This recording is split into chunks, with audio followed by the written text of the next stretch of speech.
Le Bitcoin consolide et montre très peu de volatilité depuis qu'il est entré dans la zone entre les 17 000 $ et les 15 500 $. Cela fait plus d'une semaine maintenant, alors que se passe-t-il après l'énorme mouvement baissier que nous avons connu? Évidemment, la majorité du marché crypto-monnaie aujourd'hui est toujours dans la peur et pense que nous allons assister à une cassure baissière et que nous allons aller rechercher les 12 500, 10 000 $. Donc dans quelle direction va le marché? Eh bien c'est ce que nous allons voir ensemble dans cette vidéo. On va aller analyser ensemble le Bitcoin en daily, on va analyser la Bitcoin dominance, on va aller analyser Ethereum, le crypto total ainsi que le dollar. Alors si le menu vous plaît, restez bien avec moi jusqu'au bout de cette émission parce que c'est ce qu'on va aller voir tout de suite. Even when you feel low, you can still go. Even when you feel slow, you can still go. Even when there's no hope, you can still go. I never answer to no, man, I still go. Go, go, go, go, go, go, go, go, go, go, go, go, yo, go, go, go. Hello à toute la team Logique, ravi de vous retrouver dans cette nouvelle analyse du marché crypto-monnaie. On est aujourd'hui le mardi 29 novembre 2022 et il est actuellement 14h57 à l'heure à laquelle je tourne cette émission. Alors ça me fait super plaisir de pouvoir vous refaire cette émission les amis. Je sais que vous l'avez attendu sans doute depuis un certain temps puisque ça fait 7 jours que nous n'avons pas tourné d'émission. C'est assez rare qu'on fasse ici quasiment une semaine entière sans tourner d'émission. Alors pour la plupart vous l'avez vu déjà dans un premier temps j'étais à Monaco pour un événement crypto-monnaie. Si vous ne l'avez pas vu, eh bien les amis, je vous affiche juste quelques images, quelques vidéos de mon séjour et comme ça vous voyez un petit peu comment est-ce que c'était.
Voilà une partie de ma semaine, donc vous l'avez vu, autant vous dire que c'était vraiment super agréable, ça m'a fait énormément de bien. Ça faisait très longtemps que je m'étais pas pris ici quelques jours de repos, donc déjà dans un premier temps j'avais du coup évidemment la tête à ce petit voyage et dans un deuxième temps je suis actuellement en train de monter un très gros projet de mon côté entrepreneurial, donc qui n'a pas ici à voir concrètement avec le marché crypto-monnaie. Je vous en parlerai sans doute d'ici peu les amis, donc ne vous en faites pas, je vous tiens au courant, mais en tout cas je développe ici une nouvelle activité entrepreneuriale. Donc après tous ces mots, après toute cette belle introduction, me voilà ici pour vous faire cette émission. Ça me fait vraiment super plaisir donc de pouvoir vous retrouver. Juste avant d'entamer les amis, le petit rituel comme d'habitude, laissez votre meilleur like et votre meilleur commentaire s'il vous plaît. C'est totalement gratuit et ça permet vraiment de référencer à la fois la chaîne et surtout cette vidéo qui pourrait vraiment aider plus d'un investisseur à mieux comprendre ce qu'il se passe sur le marché crypto-monnaie.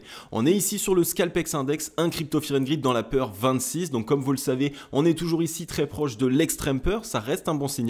Malgré ici un rebond qui nous a ramené ici des 15 403 $ jusqu'aux 16 488 $, et bien comme vous le voyez, ça n'a pas suffi au marché pour revenir dans la joie ou pour revenir ici plus haut dans le crypto fear and greed. Donc c'est évidemment un bon signal, vous le savez, plus longtemps on reste dans la peur, au plus cela nous montre que les investisseurs restent frileux et qu'ils n'osent pas investir. Et vous le savez, pour trouver un bottom, évidemment, il faut faire en sorte qu'il n'y ait pas le train qui soit chargé d'acheteurs. Un social index sur Up, un market order flow en recherche de vente cet après-midi. Alors comme vous l'avez vu, on avait déjà vu ça ensemble la semaine précédente, on était revenu ici directement dans notre rectangle d'objectif qui était notre objectif, c'était la garage zone entre les 15 897 $ et les 15 471. On est revenu faire ici un nouveau plus bas, donc on est venu directement chasser comme vous le voyez les précédentes mèches. Donc évidemment vous le savez, il y a des stop loss qui sont cachés à l'intérieur. On est allé évidemment décharger le train en acheteur et par la suite on a assisté à un certain rebond qui nous a déjà ramené chercher les 16 787 $.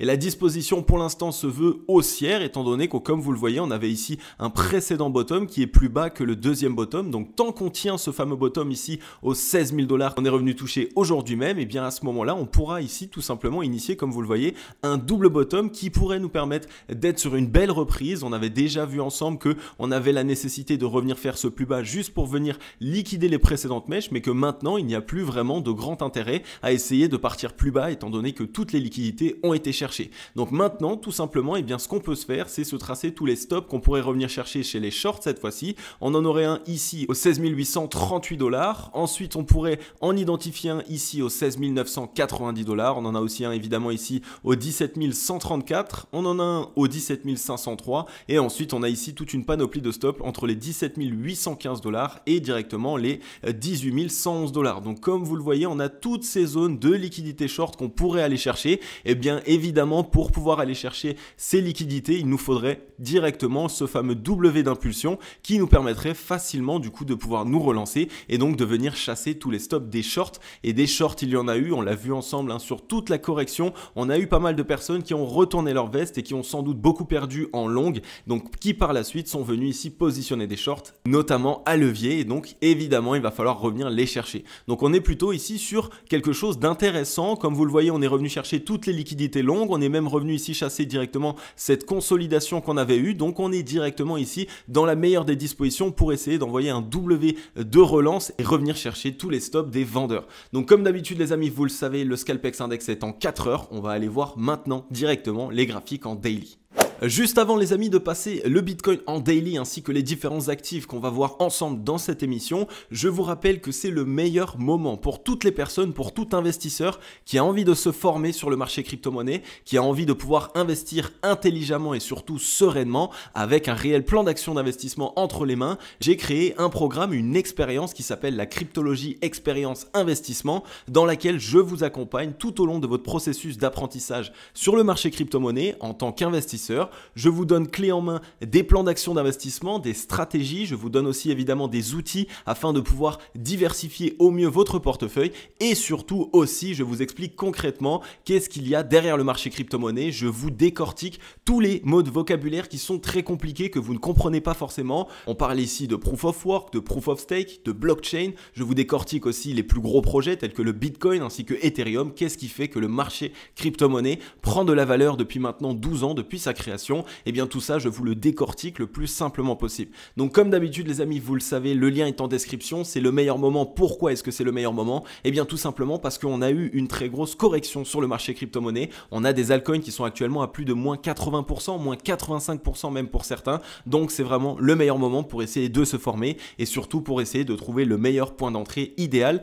Évidemment aussi mettre en place un plan d'action d'investissement. Quand est-ce qu'on va acheter, c'est une bonne chose, mais quand est-ce qu'on va vendre? Et bien tout ça, c'est tout ce qu'il faut mettre en place dans le plan d'action d'investissement. Et au travers de la Cryptologie Expérience Investissement, je vous accompagne complètement pour vous expliquer tout cela. Alors le lien qui est en description et que je vais aussi vous mettre en commentaire épinglé, il va vous ramener vers cette page sur laquelle vous avez une vidéo de 8 minutes 24 dans laquelle je vous explique entièrement qu'est-ce que la Cryptologie Expérience Investissement et en quoi est-ce que ça va vous être extrêmement utile. Donc n'hésitez pas à aller la visionner et par la suite, vous pourrez, si vous le souhaitez, prendre directement un appel de candidature, donc un appel avec moi-même ou directement avec l'un de mes experts afin de voir évidemment si vous pouvez être apte à rejoindre la Cryptologie Expérience Investissement. Donc pour les plus curieux et surtout pour les plus malins, je vous attends de l'autre côté les amis, passez à l'action, c'est votre moment, le lien est en description, il est aussi en commentaire épinglé.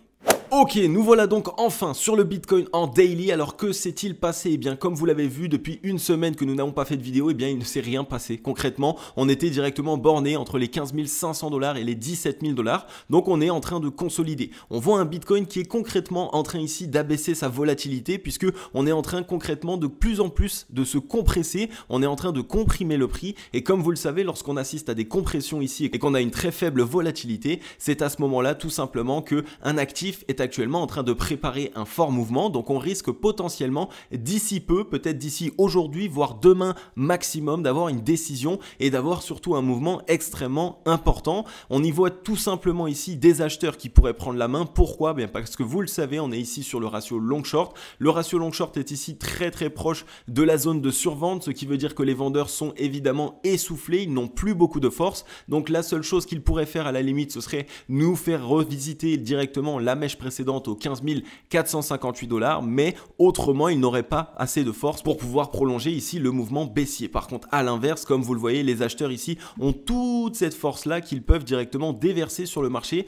pour essayer de renvoyer un mouvement, donc c'est une très bonne chose. On est actuellement en train de consolider, donc ça veut dire qu'on est en train de récupérer de la force, et en plus de ça on a ici vraiment des acheteurs qui sont dans une bonne disposition pour essayer d'inverser le momentum. Donc c'est vraiment de très très bons signaux ici pour le Bitcoin, pour un potentiel rebond. Comme vous le voyez, on était sorti des 30 de RSI, on est revenu les tester et on est ici de nouveau en train de réaliser un bottom plus haut que les précédents. Donc on est là pareil, toujours dans une disposition qui est haussière, on réalise des points bas de plus en plus hauts et des points hauts de plus en plus hauts. Donc on est vraiment dans une belle disposition. Maintenant, comme vous le savez, la première chose qu'on risque de faire, ça va être de revenir tester les 50 de RSI, puisque les 50 de RSI, c'est ce qu'on appelle la zone pivot, qui nous ramènerait ici potentiellement sur le cours entre les 17 172 et les 18 158 $. Et après, il va vraiment falloir qu'on surveille cette zone des 50 de RSI, qui est vraiment la première zone de résistance que les acheteurs risquent de trouver sur leur chemin. Si on regarde sur le MACD, pour l'instant, il n'y a pas vraiment d'indication. On a juste repassé la zone de neutralité. On attend toujours évidemment d'avoir une disposition de W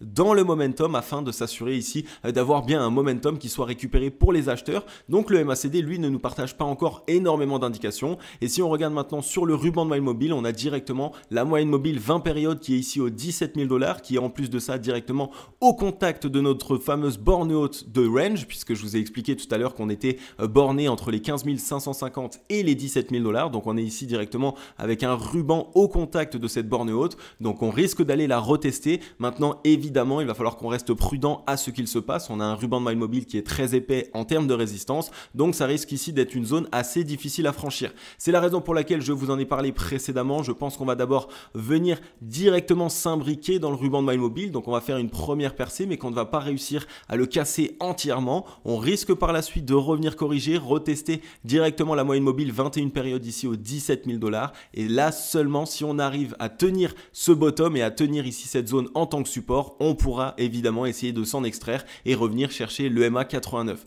Donc on surveille bien tout ça. Pour l'instant, le Bitcoin est toujours dans une belle disposition. Je maintiens ici le fait que pour ma part, on a potentiellement trouvé un bottom d'ici peu. On risque d'avoir enfin une décision. On est revenu dans notre garage zone, notre fameuse zone de rechargement qu'on en avait parlé depuis un certain temps. On en a parlé même depuis 2 mois maintenant. On est à l'intérieur. Pour ma part, vous le savez, j'ai rechargé mes positions à la fois en Bitcoin, à la fois en altcoin. Donc ce n'est pas un conseil en investissement. Vous faites absolument ce que vous voulez. Mais en tout cas, au vu de la correction que nous avons connue, on est déjà ici sur des zones qui sont vraiment plutôt intéressantes. Du côté de la Bitcoin dominance, vous allez voir qu'on n'a pas grand chose à dire. Pour l'instant, on est revenu tester la borne basse du range au 39,92%, puisque regardez ici, la Bitcoin dominance est actuellement bornée entre les 48,71% et les 39,92%. On est potentiellement ici en train d'essayer de défendre ce bottom, ce qui pourrait être assez intéressant, puisque si on arrivait à s'en extraire, on aurait du coup ici une disposition de double bottom, et vous le savez, une disposition de double bottom en bas de range, ça peut être vraiment ici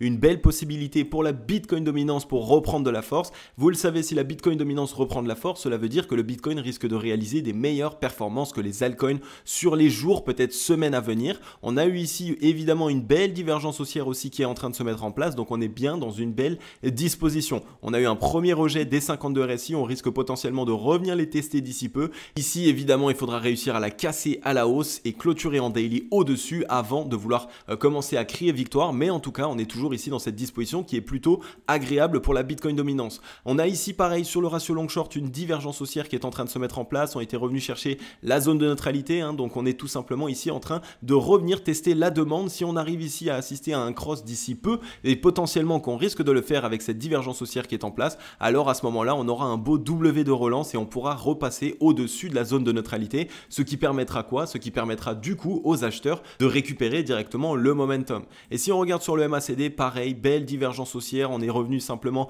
au-dessus de la zone de neutralité, un premier rejet, ce qui permet de tester la demande. Et maintenant, si les acheteurs arrivent à retourner directement au-dessus de la zone de neutralité, alors on sera dans cette belle disposition et surtout, on appliquera la divergence haussière au cours. Donc on surveille bien ça là aussi. Qu'est-ce que tout cela veut dire? J'ai envie de dire pour toutes les personnes qui se disent que c'est du charabia, eh bien tout simplement, la Bitcoin dominance nous montre lorsque les liquidités, donc l'argent des investisseurs, se déverse plus sur le Bitcoin plutôt que sur les altcoins. Donc si on a ici une Bitcoin dominance qui trouve un rebond et donc qui part à la hausse, à ce moment-là, cela veut dire que les investisseurs vont potentiellement mettre plus leur liquidité dans le Bitcoin, et donc s'il y a plus d'argent qui est ici déversé sur le Bitcoin, et bien évidemment cela va augmenter l'offre et en plus de ça, ça va diminuer la demande et donc à ce moment-là, vous le savez, ça va ici permettre au Bitcoin de réaliser des meilleures performances que les altcoins.